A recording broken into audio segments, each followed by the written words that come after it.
délégation de la Commission de l'Union africaine séjourne au Mali, conduite par Moussa Faki Mahamat. La délégation a procédé aujourd'hui à une série de rencontres, notamment au ministère des Affaires étrangères, au Conseil national de transition et à la primature. La mission est venue écouter les autorités de la transition afin de les accompagner. Adama Djimde.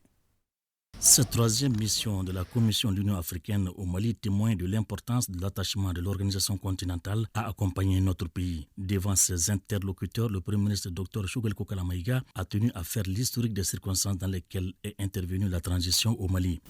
Le Mali, comme vous le savez, vit une transition politique qui est le fruit de la volonté du peuple malien, de son aspiration au changement. Je dois rappeler pour votre information, il y a différentes transitions en Afrique. La transition du Mali n'est pas survenue au hasard. Ce n'est pas des militaires qui se sont levés, ils sont sortis des casernes, ils sont venus prendre le pouvoir. Au Mali, il y a eu 4 mois de manifestations ininterrompues, avec des morts, sans gouvernement, pendant des mois.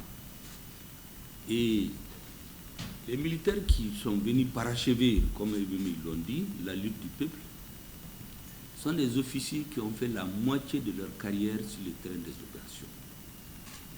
15 ans, 18 ans. Donc, ce n'est pas des assoiffés de pouvoir. Ils n'auraient pas intervenu, notre pays serait dans le chaos.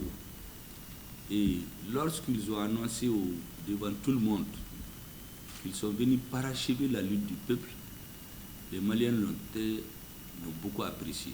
Cette visite de la Commission de l'Union africaine se situe dans le cadre d'une dynamique de concertation et d'écoute des autorités de la transition pour mieux comprendre ce qui se passe au Mali. Choguel Maïga a évoqué les efforts entrepris par son équipe pour le retour à l'ordre constitutionnel normal.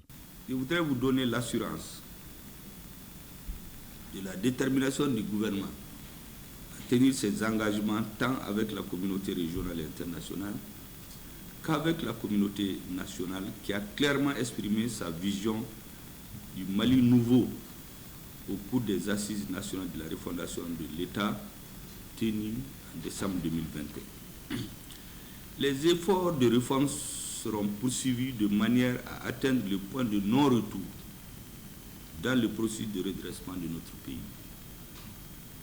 De la manière, nous intensifierons le processus de réforme et les préalables à la tenue d'élections inclusives, apaisées et crédibles. Notre détermination à poursuivre sur la voie de réforme n'a d'égal que la soif de réforme de notre vaillant peuple, ainsi que notre aspiration à la justice et à la sécurité. Je voudrais également, mesdames et messieurs, vous réitérer l'engagement du gouvernement à mettre en œuvre l'accord pour la paix et la réconciliation issu du processus d'Alger, en capitalisant les progrès réalisés à l'issue des dernières réunions du comité de suivi de l'accord et des réunions décisionnelles de haut niveau tenues en septembre 2022. Au regard de tout ce qui précède, j'en appelle à l'Union africaine à soutenir nos efforts en cours, à les consolider, à les amplifier à travers un soutien franc et robuste au plan politique, technique et financier. Après la levée en juillet 2022 des sanctions injustes, illégales et inhumaines de la CEDEAO contre le Mali, après 7 longs mois d'embargo, nous exhortons notre organisation, l'Union africaine, à la levée des sanctions qu'elle a imposées à notre pays le 14 janvier 2022, suite à l'endossement de celle de la CEDEAO prise le 9 janvier 2022. Nous sollicitons la réintégration du Mali au sein des instances de l'Union africaine, parce que nous sommes sur la bonne voie dans l'exécution de nos engagements. Nous demandons enfin la réintégration du Mali par attachement aux conclusions de la 3e réunion du groupe de suivi et de soutien de la transition du Mali, tenue à Lomé le 6 septembre 2022. Le Premier ministre a réaffirmé que son pays est tout à fait disposé à tenir ses engagements contractuels au bénéfice de l'ensemble du peuple malien. M. Maïga a aussi clarifié les positions de principe des autorités, principe qui donne au Mali toute sa dignité et le classe parmi les nations non intimidables. On a vu ici pour survoler certaines parties de notre territoire, nous devons demander l'autorisation ou la permission d'un pays qui n'est pas africain, qui n'est pas voisin, mais qui a un poids en matière de communication. Pour survoler notre territoire, il faut qu'on soit autorisé. Ça, c'est terminé aujourd'hui. Nous n'avons plus besoin de l'autorisation de quelqu'un pour aller dans n'importe quel coin de notre territoire. Nous avions des cas où les camps militaires sont attaqués 7 heures de temps, 8 heures. On ne peut pas venir en secours parce qu'on n'avait pas les moyens aériens. Ceux qui les avaient n'étaient pas disposés à nous les donner. On a des villages entiers qui sont brûlés vifs. Des femmes enceintes, des enfants tués. On était assis. On ne peut pas rendre secours parce qu'il faut demander l'autorisation à un pays.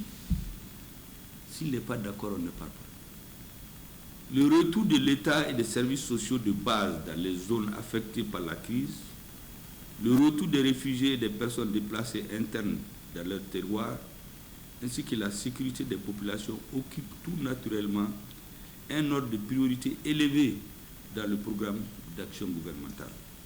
Nous avons engrangé des résultats notables grâce aux opérations militaires d'envergure que mènent sur le terrain avec courage et professionnalisme nos forces de défense et de sécurité. Suivant la vision et les pertinentes recommandations du président de la transition, Assimi Goïta, chef de l'État, le gouvernement poursuivra le vaste chantier de la restauration de la sécurité sur toute l'étendue du territoire national.